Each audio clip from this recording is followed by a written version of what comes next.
고난주간 특세 오늘 넷째 날 나오신 여러분들 위해 하나님의 은혜와 또 평강이 함께 하시기를 간절히 소망합니다. 오늘 우리가 함께 읽은 본문은 베드로가 예수님을 3번 부인한 사건을 다루고 있습니다. 이 사건은 바로 이제 오늘 밤이 지나는 내일 새벽에 일어난 사건입니다. 여러분, 이 사건은 베드로에게 있어서 잊지 못할 치욕스럽고 부끄러운 사건입니다. 하지만 진정으로 예수님의 진정한 제자로 거듭날 수 있었던 동기가 될 수 있었던 사건입니다. 예수님께서 십자가에 못 박히시기 전날 12명의 제자들과 함께 마지막 식사, 우리가 말하는 최후의 만찬 성만찬을 드셨습니다. 예수님은 그 자리에서 여러 가지 이야기를 하셨는데 그 중에 하나가 오늘 밤 너희가 다 나를 버리리라 라는 말씀하셨습니다.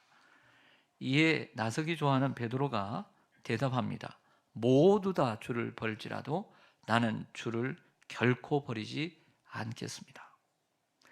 누가복음과 같은 경우를 보면 주여 내가 주와 함께 옥에도 들어가고 죽는 데까지도 가기를 각오하였습니다 라고 표현을 하고 있어요. 그런데 요한복음은 주를 위하여 내 목숨을 버리겠습니다 라고 기록해주고 있습니다. 이러한 복음서들을 통합해서 보면 베드로는 예수님의 말씀에 단문으로 짧게 대답한 것이 아니라 여러 가지 말을 복합적으로 해서 대답했음을 짐작할 수 있습니다. 예수님은 그 식사를 마치고 3명의 제자들만을 데리고 겟셋마네 동산으로 올라가 간절한 기도를 드리죠. 기도를 마치자 가룟 유다와 함께 칼과 몽치를 가지고 예수님을 잡아 가려는 사람들에 의해 예수님은 끌려갑니다.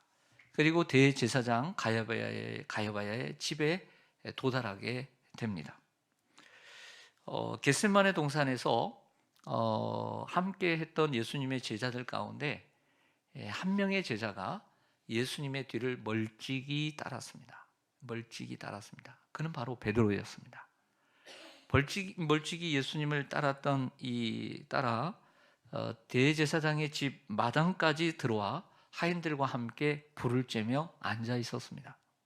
그런데 분위기가 심상치 않습니다. 대제사장과 온 공회가 함께 모여 예수님을 죽이려고 거짓 증거를 찾았고 또 거짓 증거를 찾지 못하자 돈을 주고 거짓 증인들을 세워 거짓 증언을 했지만 이 또한 허사였습니다.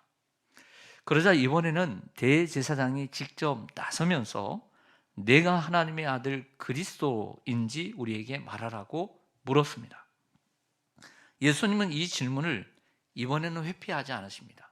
그리고 긍정적으로 대답을 하십니다. 수긍하신 것입니다. 이때부터 분위기가 더 살벌해지기 시작합니다. 대제사장은 자기의 옷을 벗고 찢으며 신성 모독이라고 소리칩니다. 사형에 해당한다고 하면서 어느 누구는 예수님의 얼굴에 침을 뱉었습니다. 그리고 어떤 이들은 주먹으로 예수님의 얼굴을 쳤습니다. 그리고 어떤 이들은 손바닥으로 예수님의 얼굴을 때렸습니다. 이때였습니다. 함께 앉아있던 여종이 베드로에게 묻습니다. 너도 갈릴리 사람과 함께 있었도다. 그 말을 들은 베드로가 얼마나 놀랐을까요? 놀란 마음을 가다듬고 아닌 척 부인하며 내가 무슨 말을 하는지 나는 알지 못한도다 라고 부인을 합니다. 여기 있으면 안 되겠다 생각하고 이제 나가려고 문 있는 쪽으로 일어나 걸어갑니다. 이때 한 또 여종이 여기에 있는 사람들이 다 들으라고 큰 소리로 이 사람은 나사렛 예수와 함께 있었도다. 그러니까 이 사람이라는 말은 베드로에게 직접 물은 것이 아니라 주위에 있는 사람들에게 들으라고 한 말입니다. 이 사람은 나사렛 예수와 함께 있었도다. 이번에는 베드로가 맹세하며 나는 그 사람을 알지 못한다고 대답합니다. 다시 이 상황에서 이때 나가면 자신이 의심을 살 것 같았습니다. 그래서 성경을 보면 가만히 서 있었습니다.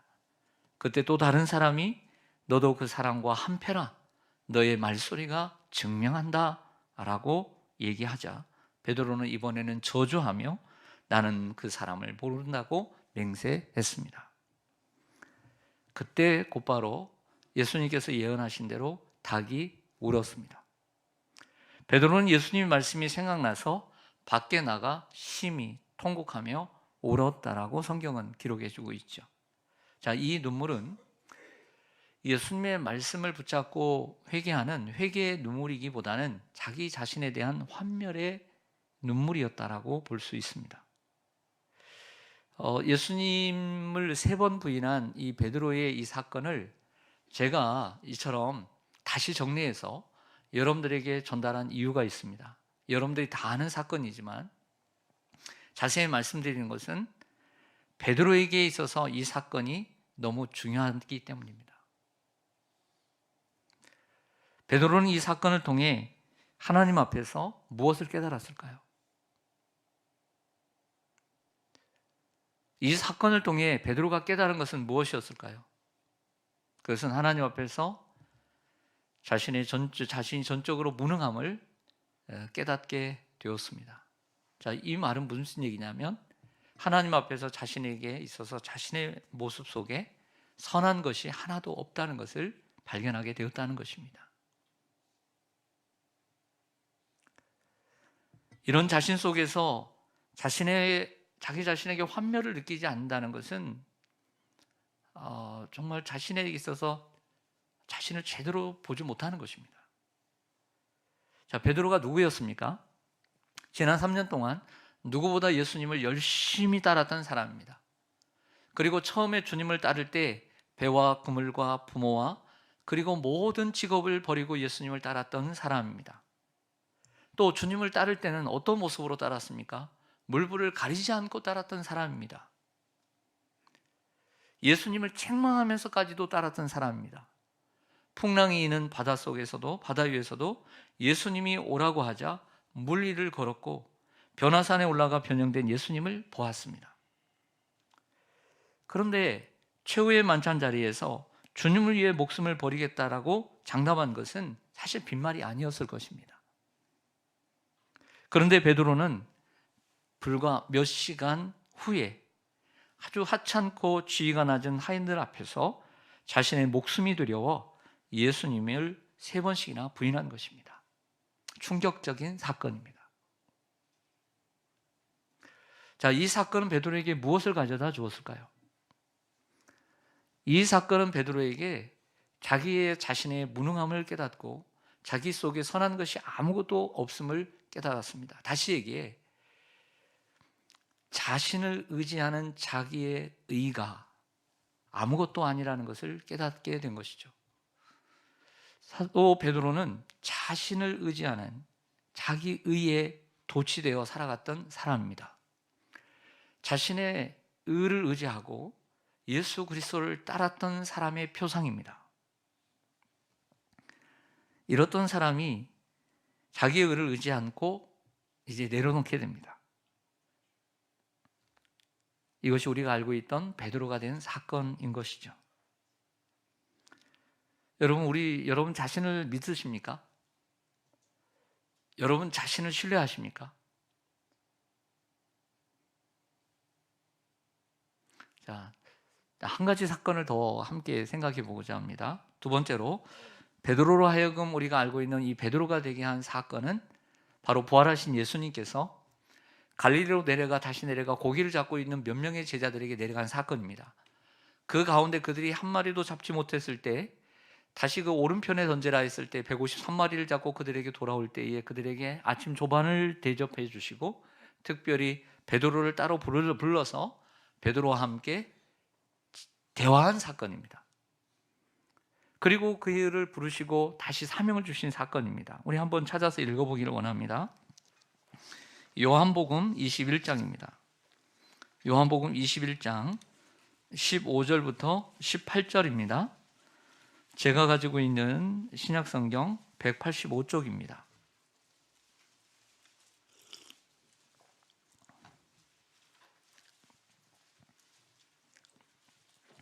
요한복음 21장 15절부터 18절, 제가 한 절, 여러분 한 절 읽겠습니다. 그들이 조밥 먹은 후에 예수께서 시몬 베드로에게 이르시되 요한의 아들 시몬아, 내가 이 사람들보다 나를 더 사랑하느냐 하시니 이르되 주님 그러하나이다. 내가 주님을 사랑하는 줄 주님께서 아시나이다. 이르시되 내 어린 양을 먹이라 하시고, 두 번째 이르시되 요한의 아들 시몬아, 내가 나를 사랑하느냐 하시니 이르되 주님 그러하나이다. 내가 주님을 사랑하는 줄 주님께서 아시나이다. 이르시되 내 양을 치라 하시고, 세 번째 이르시되 요한의 아들 시몬아, 내가 나를 사랑하느냐 하시니 주께서 세 번째 내가 나를 사랑하느냐 하심으로 베드로가 근심하여 이르되 주님 모든 것을 아시오매 내가 주님을 사랑하는 줄을 주님께서 아시나이다. 예수께서 이르시되 내 양을 먹이라. 내가 진실로 진실로 내게 이르노니 내가 젊어서는 스스로 띠띠고 원하는 곳으로 다녔거니와 늙어서는 내 팔을 벌리리니 남이 내게 띠띠우고 원하지 아니하는 곳으로 데려가리라. 아멘. 너무나 잘하는 말씀이죠. 여러분 한번 생각해 보세요. 베드로가 예수님을 3번 부인했습니다. 그가 회복할 수 있는 길은 어떤 길이었을까요? 스스로 뉘우치는 길이었을까요? 아니죠.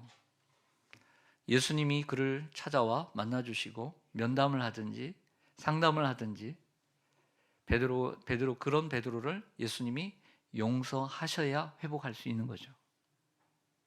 내가 뉘우친다고 되는 게 아니죠. 예수님이 용서하셔야 되는 거죠. 베드로가 단순히 회개했다고 자신의 환멸을 느끼면서 회개했다고 되는 것이 아니라 예수님을 만나 회개하고 예수님께서 그에게 사죄함의 은총을 내려주시고 다시 불러주셔야 그가 진정한 제자로 거듭날 수 있었던 것입니다. 예수님께서 찾아와 그를 만나주시고 회복시켜주시지 않았다면 베드로는 진정한 제자가 될 수 없었습니다. 그 엄청난 죄책감, 그리고 그 수치심, 그리고 자신에 대한 그 환멸감을 어떻게 이겨낼 수 있겠습니까? 예수님은 베드로에게 묻습니다. 요한의 아들 시몬아, 내가 이 다른 사람들보다 나를 더 사랑하느냐라고 3번 물으시죠. 이 3번을 물으신 것은 베드로가 예수님을 3번 부인한 사건을 생각나게 하시기 위해서입니다. 그리고 이 질문의 내용과 베드로가 질문을 받았던, 여종들에게 질문을 받았던 내용은 같은 맥락에서의 같은 질문이기 때문입니다. 며칠 전 여종들에게 받았던 질문과 예수님에게 받는 질문을 듣고 어찌 그때를 생각하지 않을 수 있겠습니까? 베드로는 자기가 한 일을 알고 있었기에 내가 주님을 사랑하는 줄 주께서 아시나이다 라고 대답할 수밖에 없었죠. 여러분 다시 옛날로 돌아가겠습니다. 과거 1년 전, 2년 전, 3년 전 베드로였다면 뭐라고 대답했을까요? 내가 나를 다른 사람들보다 사랑하느냐? 물었을 때 베드로는 그때였다면 뭐라고 대답했을까요? 네! 라고 했을 것입니다. 깜짝 놀랐죠? 잠자는 분이 3분이 보여서 그랬어요. 네. 태희는 졸리지 않았어요. 네. 3분이 졸려가지고 네! 다 버릴지라도 난 주님을 버리지 않습니다 라고 대답했을 거예요. 그렇지 않습니까? 이게 베드로입니다. 그러나 베드로는 주님을 사랑했지만 자신의 그 과오, 그 과거, 수치, 그때를 생각하고 그렇게밖에 대답할 수 없었던 거죠. 주님께서 아십니다. 무척 양심적입니다. 이에 예수님께서 베드로에게 말씀하십니다. 내 어린 양을 먹이라. 내 양을 치라. 내 양을 먹이라. 자, 이 말씀은 다시 3년 전으로 돌아가야 합니다. 지금도 고기를 잡고 있었습니다. 그러나 3년 전에도 고기를 잡고 있었습니다. 그 금을 내려 고기를 잡고 한 마리도 잡지 못했습니다. 그러나 깊은 곳에 가서 고기를 던지라 했습니다. 많은 것을 잡았습니다.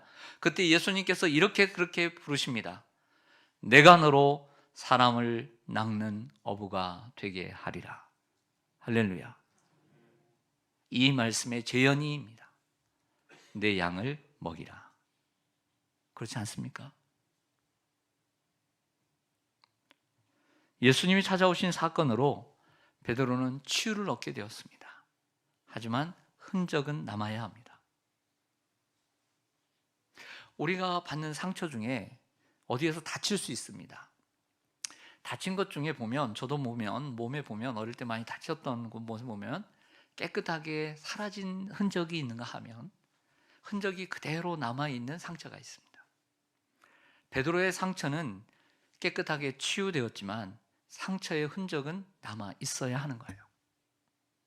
그래서 베드로는 그 상처의 흔적을 가지고 평생을 살아요. 왜냐하면 그 흔적을 보면서 자신을 보기 때문에 그런 거예요. 흔적을 너무 빨리 지우면 자신을 잊어버려요. 조금 열심히 살고 선하게 살고 그렇게 살면 자신이 의로운 척 생각이 들기 때문이죠. 사랑하는 성도 여러분, 베드로는 이 두 가지 사건을 통해 더 이상 자기의 의나 열심이나 헌신이나 노력으로 살 수 없었어요. 그렇게 사는 것은 자기 의라는 걸 알았어요. 그래서 예수 그리스도의 의만 의지하고 오직 예수 그리스도의 십자가만 의지하고 오직 하나님의 은혜만을 의지하고 사는 삶이 될 수 있었던 것이죠. 이것이 우리가 나아가야 될 십자가의 길입니다. 그리고 예수님은 베드로에게 성령께서 그를 주장하시며 인도하시는 삶을 살게 될 것이라고 예언을 하십니다. 우리 다시 요한복음 21장 18절을 같이 보시겠습니다. 잠시 21장 18절 같이 읽겠습니다. 시작. 내가 진실로 진실로 내게 이르노니 내가 젊어서는 스스로 띠띠고 원하는 곳으로 다녔거니와 늙어서는 내 팔을 벌리니 남이 내게 띠띠우고 원하지 아니하는 곳으로 데려가리라. 아멘. 이 말씀 여러분들 자신 아시는 대로 베드로가 어떻게 살고 마지막 죽음이 어떻게 될 것인가를 보여주는 것이지만 중간에 남이라는 단어가 나옵니다. 한번 보시죠. 중간에 남이 내게 띠띠우고 원하지 아니하는 곳으로 데려가리라. 여기에 남은 그를 십자가에 못 박히게 데려가는 사람들을 가리킬 수도 있지만 그 남들을 이용해서 십자가를 지도로 역사하시는 배후에 인도하시는 성령님을 가리키는 단어가 바로 남인 것입니다. 베드로는 남들이 자신에게 띠띠우지 못하도록, 자, 다시 저를 보세요. 다시 예수님을 부인한 사건으로 돌아갈게요. 부인했던 베드로, 내가 예수님 버리지 않겠습니다. 자기의 의로 가득했던, 자신의 의를 의지했던 그 당시의 베드로는 남들이 자신에게 띠띠우지 못하도록, 그래서 십자가에 못 박혀 내가 예수님과 함께 죽지 아니하도록 예수님을 3번 부인했습니다. 그러나 이제는 성령의 인도하심을 받아 남들이 자신에게 띠띠우고 그리고 자기가 원하지 아니하는 길로 가도록 자신을 맡겼습니다. 이게 성령의 인도하심을 받는 것이죠. 이제는 내가 내 자신의 인도함을 받는 것이 아니라 자기의 의로 사는 것이 아니라 성령의 인도하심을 받는 삶을 살게 될 것이라고 예언하십니다. 얼마나 큰 축복입니까? 그래서 베드로는 유대인이었지만 성령의 인도하심을 따라 이방인 고넬료의 집에 가서 복음을 전합니다. 처음에는 보자기가 내려오는 먹지 못하는 것들을 보고서 아닙니다, 이건 먹지 않겠습니다 라고 3번이나 하죠.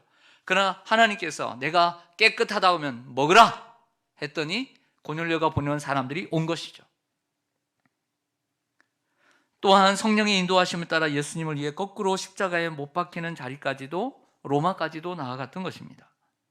말씀을 정리하겠습니다. 사랑하는 성도 여러분, 하나님 우리 모두에게 이런 생각이 있습니다. 하나님 우리 모두에게 베드로의 경험을 하길 원하십니다. 이런 생각이 들었어요. 하나님 우리 모두에게 베드로의 경험을 하게 하십니다. 자, 이 말은 베드로와 똑같은 경험을 하게 하신다는 것이 아닙니다. 어떤 방법으로든 자신이 얼마나 무능하고 얼마나 연약한 존재인가를 깨닫게 하신다는 것이죠. 자기의 의를 의지하고 자기의 의에 취해서 살아가는 우리를 깨닫게 하셔서 성령님을 의지하고 하나님의 은혜만을 의지하는 사람으로 하나님 만들기를 원하십니다. 우리가 오해하는 것 가운데 하나는 이런 생각을 합니다. 나는 좀 부족한 게 좀 몇 개 있는데, 한두 가지, 서너 가지가 있는데 그것만 고치면 나는 괜찮은 사람이 될 것이고 신앙생활을 잘 할 수 있다고 생각합니다. 자, 이러한 생각, 이러한 의견은 성경적인 생각이 전혀 아닙니다. 그것 또한 자기 의입니다. 만약 여러분들이 노력해서 여러분들의 부족한 부분들, 그 몇 가지 약점을 고치고 채우면 다른 부분에서 철저하게 무너지는 자신의 모습을 또 발견하게 될 것입니다. 그러므로 몇 가지 단점만을 고치고 자기의 의를 계속해서 의지하며 살아가면 베드로처럼 어느 순간 어려움이 올 때 예수님을 부인하는 치명적인 실패를 반드시 경험하게 될 것입니다. 사랑하는 성도 여러분, 우리는 하나님의 은혜 없이는 한순간도 살아갈 수 없는 죄인입니다. 그러므로 우리는 오직 하나님의 은혜만을 의지하고 살아가야 합니다. 베드로는 성령의 인도하심을 받으며 살아갔습니다. 우리가 하나님의 은혜만을 의지하고 살아갈 때 성령의 인도하심을 받으며 살 수 있고, 예수님께서 베드로의 마지막 인생을 예언하신 것처럼 우리도 인생의 마지막 날에 그 십자가를 부인하지 않고 예수님을 부인하고 저주하고 맹세하지 않고 성령의 인도하심을 따라 마지막 날에 우리에게 주신 십자가를 잘 지고 주님 앞에 서게 될 것입니다. 이러기 위해서는 우리가 자신의 의를 의지하지 말고, 사람이 의롭게 되는 것은 율법의 행위로 말미암음이 아니요 예수 그리스도를 믿음으로 말미암는 것임을 알고, 자기의 의가 아닌 우리에게 구원을 주시기 위해서 하나님의 의가 나타났어요.